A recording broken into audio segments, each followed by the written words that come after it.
안녕하세요. 말씀 베이커리 70번째 시간 2020년 12월 16일 수요일 주님의 말씀 묵상을 기도하심으로 시작하겠습니다. 거룩하신 주님 감사합니다. 주님의 말씀을 묵상합니다. 성령님께서 말씀에 조명이 되어 주시옵소서. 우리 주 예수 그리스도님의 이름으로 기도합니다. 아멘.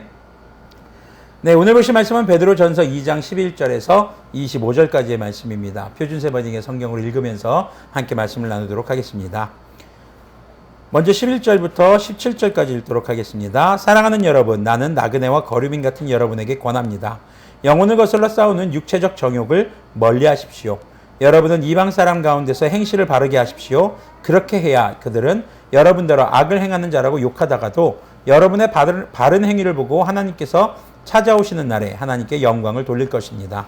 여러분은 인간이 세운 모든 제도에 주님을 위하여 복종하십시오. 주권자인 왕에게나 총독들에게나 그렇게 하십시오. 총독들은 악을 행하는 사람에게 벌을 주고 선을 행하는 사람에게 상을 주게 하려고 왕이 보낸 이들입니다. 선을 행함으로 어리석은 자들의 무지한 입을 막는 것이 하나님의 뜻입니다. 여러분은 자유인으로 사십시오.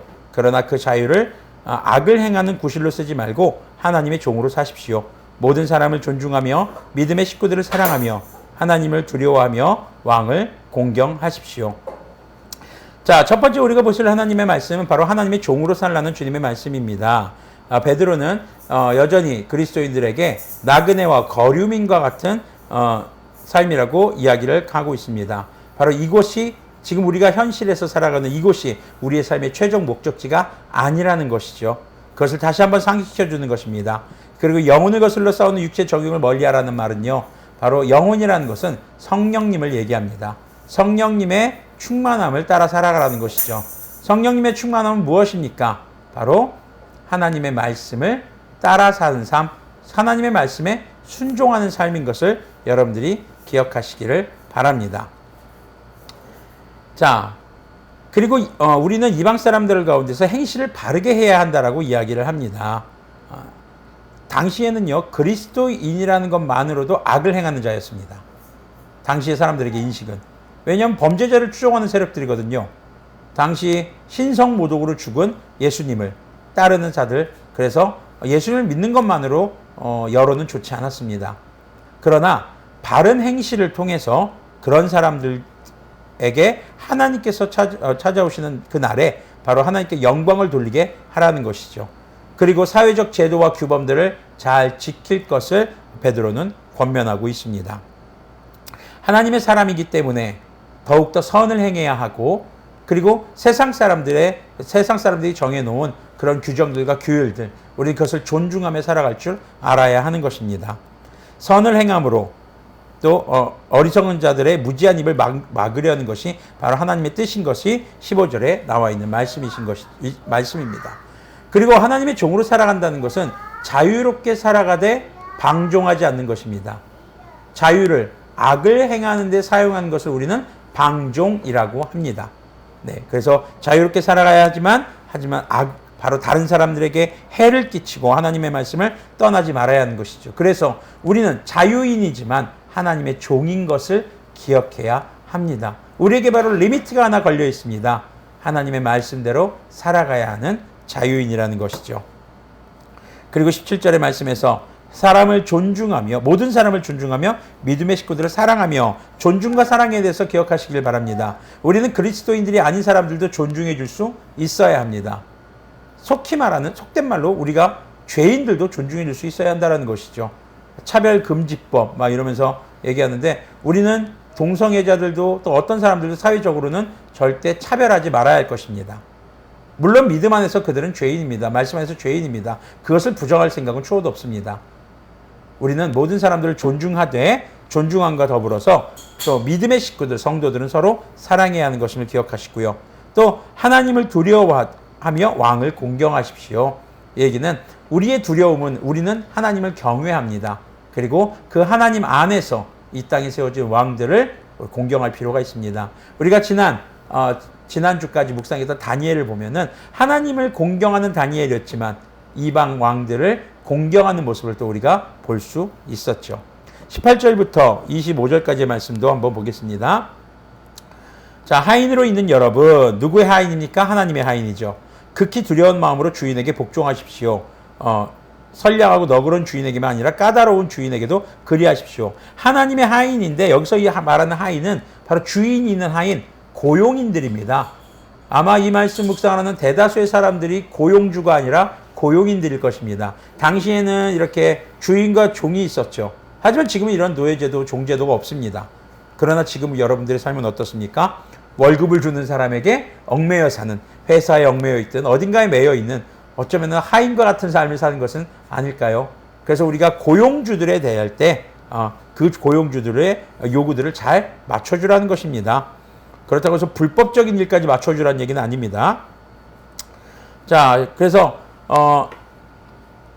선량하고 너그러운 주인만이 아니라 까다로운 주인에게도 그렇게 하라고 얘기합니다. 19절은 억울하게 고난을 당하더라도 하나님을 생각하면서 괴로움을 참으면 그것은 아름다운 일입니다. 여기서 억울하게 고난을 당한다는 것은요, 당시 그리스도인이기 때문에 당하는 억울한 일이었습니다.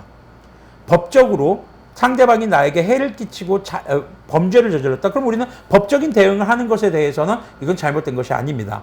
그러나 그 사람을 정죄하고 우리가 스스로 심판하려고 하는 것은, 우리는 이것은 그리스도인에서 바람직하지 못한 일이겠죠. 자, 어떤 고용주가 돈을 떼먹고 날랐다. 네, 법적인 절차를 밟아서 돈을 당연히 내가 이런 임금을 받아야죠. 과거에 우리 교회에 한 집사님이 일하시던 곳에서 그냥 해고 통지를 받으셨어요. 네, 그래서 함께 노동청에 가가지고 이렇게 신고를 해서 올바로 잡고 한 달치 임금을 이제 받았던 그런 경험도 있었죠. 자, 20절을 보면요. 죄를 짓고 매를 맞으면서 참으면 그것이 무슨 자랑이 되겠습니까? 그러나 선을 행하다가 고난을 당하면서 참으면 그것은 하나님께서 보시기에 아름다운 일입니다. 자, 어떤 일을 할 때 잘못을 행하면서 죄를 지으면서 고난을 참는 것은, 그것은 죄에 대한 대가를 받는 것이지 그것은 고난을 견디는 게 아닙니다. 선을 행하고 올바르게 일하면서 그리스도인이기 때문에 겪는 고난에 대해서 참으라는 것입니다. 대표적인 예로 지금 많은 사람들이 기독교라고 욕하고 교회를 욕합니다. 바로 그런 상황들에서 우리는 심판에 대해서 하나님께 맡기는 그런 모습이 필요한 것이겠죠. 자, 21절을 보면은요, 바로 이것을 위하여 여러분은 부르심을 받았습니다. 그리스도님께서는 여러분을 위하여 고난을 당하심으로써 여러분이 자기의 발자취를 따르게 하시려고 여러분에게 본을 남겨놓으셨습니다. 예수님의 십자가 고난은 바로 우리에게 본을 남겨주신 모습이라는 것입니다. 물론 예수님도요, 살아가시면서 화를 내실 때가 있었습니다.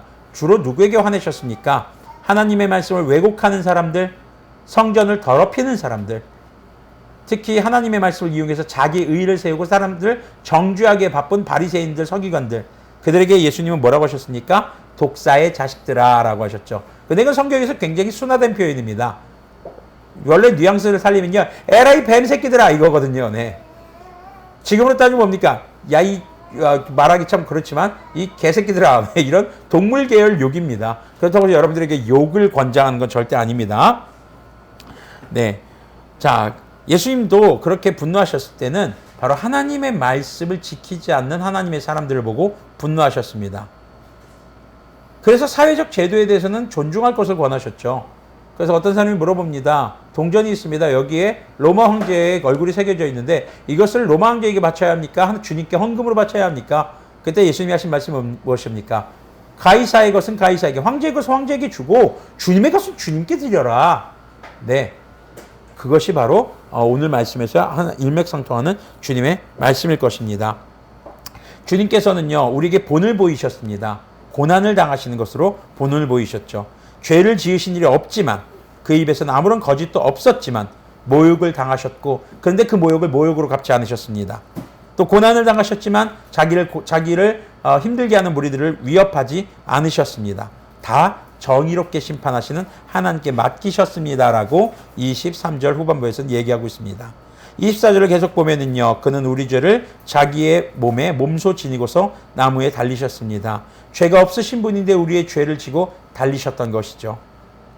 그것은 우리가 죄에서 죽고 의에는 살게 하시려는 것이었습니다. 그가 매를 맞아 상함으로 여러분이 나음을 얻었습니다. 전에는 여러분은 길 잃은 양과 같았으나 이제는 여러분의 영혼의 목자이며 감독이신 그에게로 돌아왔습니다 라고 이야기를 하고 있습니다. 우리는 죄인이었습니다. 그런데 예수님께서 십자가를 못 박혀 돌아가심으로 다시 의인의 삶을 살아갈 수 있음에 감사하시기를 바랍니다. 그래서 오늘 말씀의 두 가지 주제는, 첫 번째는 하나님의 종으로 사십시오. 자유인이지만 하나님께 속한 사람으로서 하나님의 말씀을 지키며 주님의 말씀을 또 세상의 법을 존중하며 살아가시는 그런 여러분들 되길 바랍니다. 그리고 그리스도님의, 예수님의 고난을 기억하시면서 우리가 이 땅에서 그리스도인이기 때문에 억울한 일을 당하게 되는 것에 대해서 여러분들이 주님께 심판을 맡기고 살아가시는 그런 여러분들이 되기를 바랍니다. 함께 기도하겠습니다.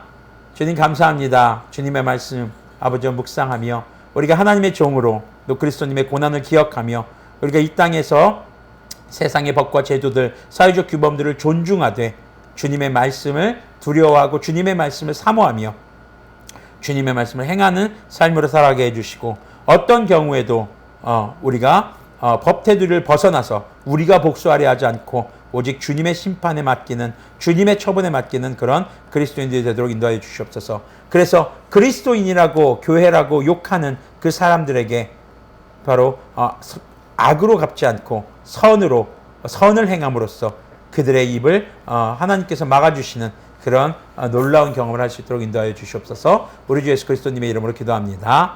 아멘. 네, 오늘도 대한민국 사회 속에서 거룩한 그리스도인으로 살아가시는 우리가 되기를 소망합니다.